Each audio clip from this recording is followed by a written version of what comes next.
Olá pessoal, eu me chamo Ana Carolina, sou professora de Educação Física do Colégio Pedro II, doutoranda do Programa de Pós-Graduação em Educação Física da Universidade Federal do Rio de Janeiro. Eu vim hoje para um bate-papo informal com vocês, para tentar de alguma maneira retribuir para a sociedade todo o investimento que é feito nos meus estudos, né?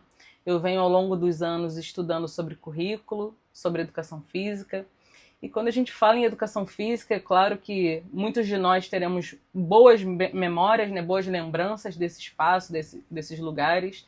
Acaba sendo um lugar aí que a gente tem a permissão de correr, de brincar, de ser o que a gente é, mais do que, de repente, em outros ambientes da escola. Mas se a gente for parar para pensar na educação física também, muitas das vezes a gente consegue ver algumas questões que poderiam ter sido um pouco melhores ou diferentes, enfim, melhores não é o termo melhor, né, para usar, mas de repente pensar a educação física de uma outra maneira. É... As minhas aulas de educação física, pelo que eu me lembro, eu gostava muito, mas sempre voltada para os esportes, né?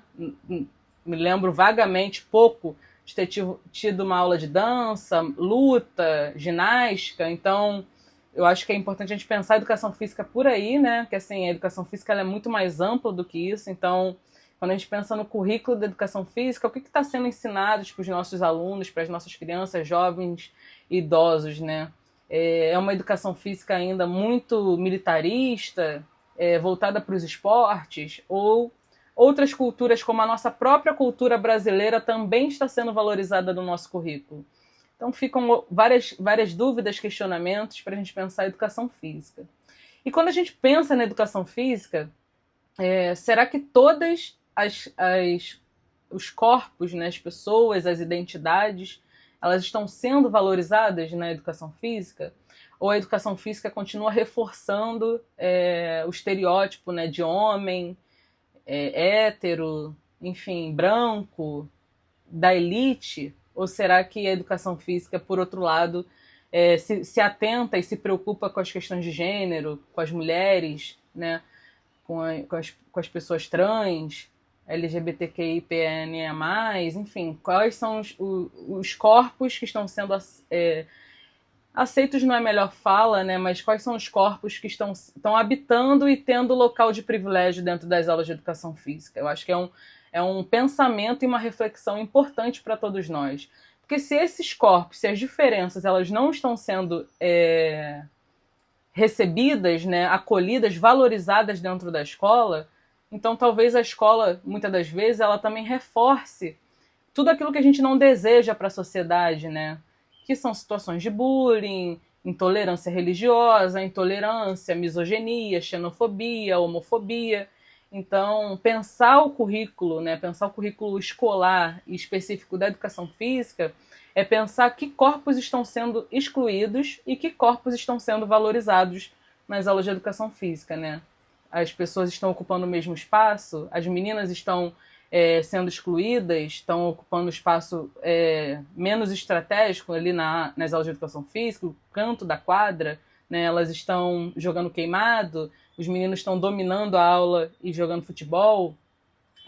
Quais as situações de bullying e violência que as pessoas com deficiência sofrem ou nem sequer chegam a adentrar esse universo, né, das aulas de educação física. Então, são coisas que a gente vem pensando aí ao longo do tempo. Certamente é um assunto que interessa a todos nós, porque a gente quer, claro, uma sociedade justa, solidária, né, que se preocupa com as desigualdades sociais, porque quando a gente fala em desigualdade social, é claro que a desigualdade social também se ensina e se reverbera ou se reverte, né, ou se transforma na escola. Costumo dizer que quando a gente se reconhece como sujeito oprimido, aí é que a gente pode, de alguma maneira, pensar em sair desse sistema opressor, né? Então, as culturas das pessoas da periferia, elas estão sendo valorizadas dentro do currículo escolar ou é proibido falar de funk, né? É proibido falar de frevo, as culturas nordestinas, né?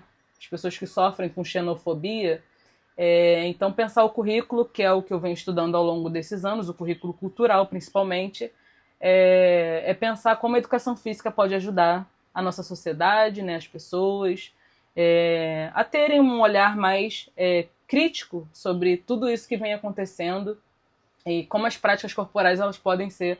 Práticas corporais, o que eu digo é as atividades dentro da própria aula de educação física podem ser diversificadas para, né, atender aí a demanda dos nossos alunos, né, dos nossos jovens, crianças e idosos. Então, pessoal, fica aí o convite para o que eu venho estudando, né? São alguns estudos que eu venho fazendo ao longo dos anos, algumas preocupações que eu tenho, que eu acredito que é a sua preocupação também.